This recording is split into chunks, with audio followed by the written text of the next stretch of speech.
Anakkara Mayiladumpara SNDP യോഗം 1697 number ശാഖയുടെ നേതൃത്വത്തിൽ ശ്രീനാരായണ ഗുരുദേവന്റെ മഹാസമാധി ദിനാചരണം വിവിധ ആധ്യാത്മിക ചടങ്ങുകളോടെ നടന്നു.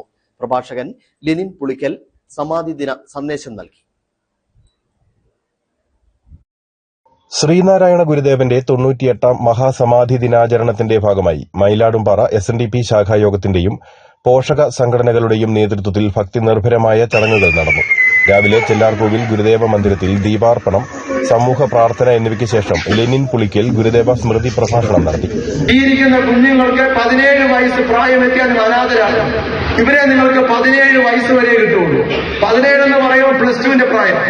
+2 കഴിഞ്ഞാൽ ഈ മയിലാടുംപാറയുടെ പരിസര പ്രദേശങ്ങളിൽ ഇവർക്ക് പറ്റിയ ഒരു കോഴ്സില്ല. ഇവരപ്പം ദൂരേക്ക് പോവാണ്. നഴ്സിംഗ്, എഞ്ചിനീയറിംഗ്, പല മേഖലയിലും. പിന്നെ ഈ കുഞ്ഞുങ്ങൾ വല്ലപ്പോഴും അവധിക്ക് മാത്രമേ വീട്ടിൽ വരുള്ളൂ. പിന്നെ ഇതുങ്ങൾ ജോലി കഴിയുമ്പോൾ വീണ്ടും ജോലി തേടി ദൂരേക്കാണ് പോവുക, വിദ്യാഭ്യാസം കഴിയുമ്പോൾ. അപ്പോഴും നമ്മൾ തിരിച്ചറിയുക, ഇതുങ്ങൾ വല്ലപ്പോഴും വരുന്ന അതിഥികൾ മാത്രമാണ്. തുടർന്ന് വിശേഷ ഗുരു പുഷ്പാഞ്ജലി, മഹാസമാധി പൂജ എന്നിവയ്ക്ക് ശേഷം ശാഖായോഗം പ്രസിഡന്റ് KJ വിനോദിന് ക്ഷേത്രം മേൽശാന്തി KS സുനിൽകുമാർ ദിവ്യജ്യോതി കൈമാറി.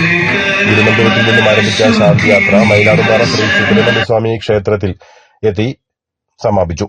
തുടർന്ന് സമൂഹ പ്രാർത്ഥന, മംഗളാരതി എന്നിവയ്ക്ക് ശേഷം അന്നദാനത്തോടെയാണ് സമാധി ദിനാചരണ ചടങ്ങുകൾ സമാപിച്ചത്. ശാഖായോഗം, വനിതാ സംഘം, യൂത്ത് മൂവ്മെന്റ്, കുമാരി സംഘം, വിവിധ കുടുംബയോഗങ്ങൾ എന്നിവയുടെ ഭാരവാഹികൾ നേതൃത്വം നൽകി. News bureau, Anakkara.